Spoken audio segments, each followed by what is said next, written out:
Jonathan and Jennifer are the perfect marriage. It was, because for married people, it was amazing, really. It was like you only solved the crime to catch your breath in between bonking. I mean, but it was unusual then, wasn't it? It was quite a risque show. It was pretty risque at times. We had a difficult time doing those scenes. They're off. You know the dog, Freeway? Oh, I know, yes. Freeway was a wonderful dog, and we loved him. And we never had him in the cage, in the carton, or anything. He ran around the set, and he was always, you know. He was not very well trained. I mean, he would come out and sit down, you know, and he'd stay there for a little bit. But so in the middle of these scenes, when Stephanie and I are making love to each other, the trainer's going, "Come on, Freeway, come on, come on, come on, come on. Sit down, sit. So I didn't know whether he was talking to me or... It happened all the time. And how odd was it, because it happens less now, that everyone just assumed you were a real couple? I mean, it's a real compliment to you that you had that chemistry, but it must have been a weird thing in your lives that people just thought you were together. Well, it was the ultimate compliment, wasn't it? It was fun, too. Yeah, it was great. You know, we'd walk down the street and the people would go, "The Hearts." The Hearts, they say. Do you remember with the laundry? Remember the laundry? Do you remember? Oh, I remember in Florida. Yes. Oh, God, this is great. Oh, Go ahead. So, this is really silly. I was doing a fundraising event in Florida, and RJ agreed to come down, and we had a weekend, and we had one performance for charity of Love Letters, which we were doing at a beautiful theater in Palm Beach.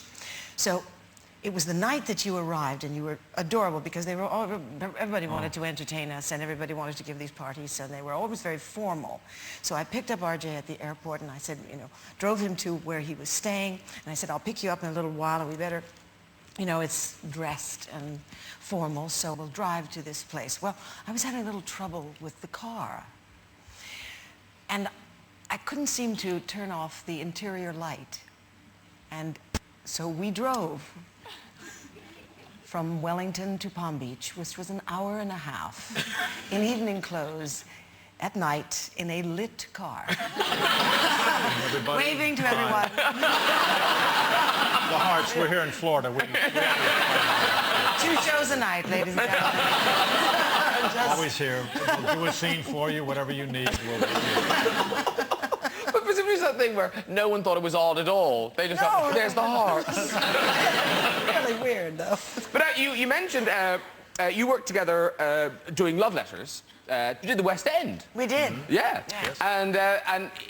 And basically it's you reading out love letters to each other, and it's all very boohoo in the end. It is, isn't it? Yes, it's wonderful. Yeah, no, it's an actor's dream. It's absolutely wonderful, and it follows the relationship of 2 people from childhood into, well, her eventual demise, and it's the most touching thing, and everybody who has ever played it has always felt it was a sort of gift to actors, and we had the privilege of doing it over 400 performances. Wow. Well, inspired by that, we asked our audience if they'd ever written love letters. Turns out they're very romantic. Very romantic, our audience. And some of them have agreed to show us their love letters. Now, these are actual love letters written in, you know, that kind of the first flush of excitement and passion. So now, no, seriously, these are really, really sweet. Where is Kirsten Schmidt? Where's Kirsten Schmidt? Hello, Kirsten Schmidt. Hello. Hello. Kirsten very kindly put all her love letters in a neat folder. And so these were all written to you? Yes, that's right. But are you still with this man? No. Not with him? No. No. Now, you've translated some excerpts for me, which I thank you for, because I don't read German. I can read the English. And I'm going to. Now, I've got to say, now, it seemed like quite an intense relationship. It was, yes. Yes. Do you see him still? Sometimes. Oh. Did it end badly?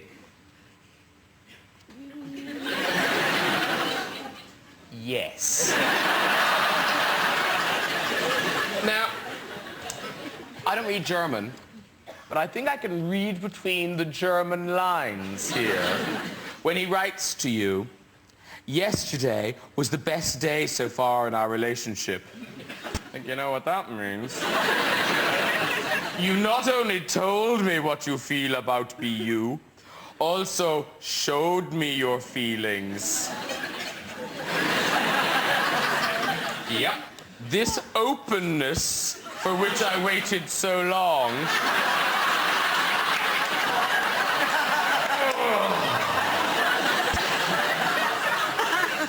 And he goes off, and it was worth waiting for. Surprised me. I never expected it so soon, and with such an intensity. Now I know what real happiness means. You slag.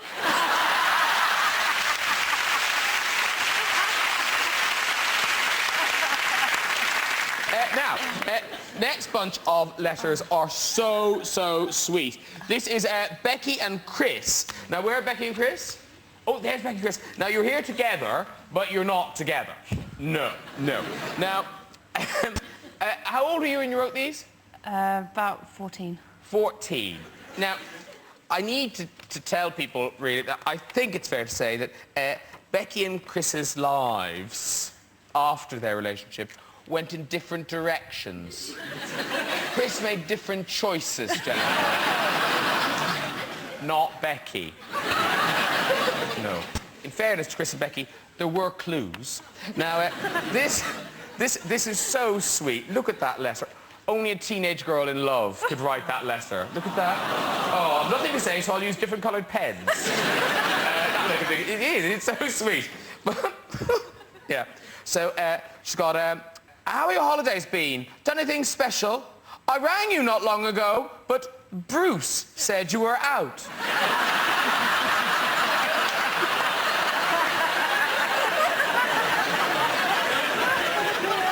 Don't know. But it's so sweet because you're so desperate and you're obviously getting nothing from Chris. Not a zip. You're doing all the running, you're so in love, and he's out, according to Bruce. She's going, I haven't heard much from you, and BT say it's good to talk. So talk!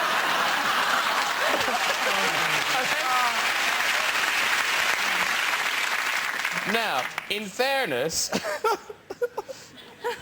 you could have tried harder to keep her hopes alive. He finally writes to her saying, sorry about the delay. Right? So he obviously had a long time to think of why he hadn't written back to her. Sorry about the delay, but I forgot to put a stamp on the first letter. Months to come up with that. So, anyway, so again, the clues were there, I feel, right? He hasn't seen her for a long time. They're off to Blackpool together. Passion unleashed. I can't wait to see your ankles. Or the freckles on your nose. You'll notice nothing in between. From ankles to nose. Not really looking forward to seeing anything else at all. Could be in a burqa, not that fussed.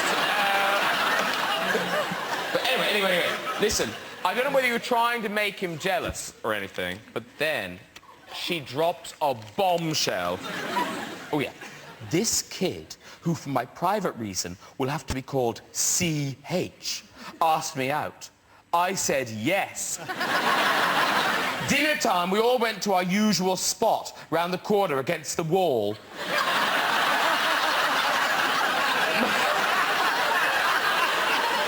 Most of us like to smoke, get off, or just talk there.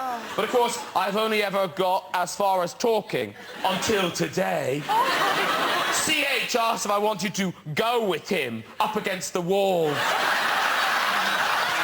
I said I really didn't want too much, but agreed to kiss properly, but with no tongues.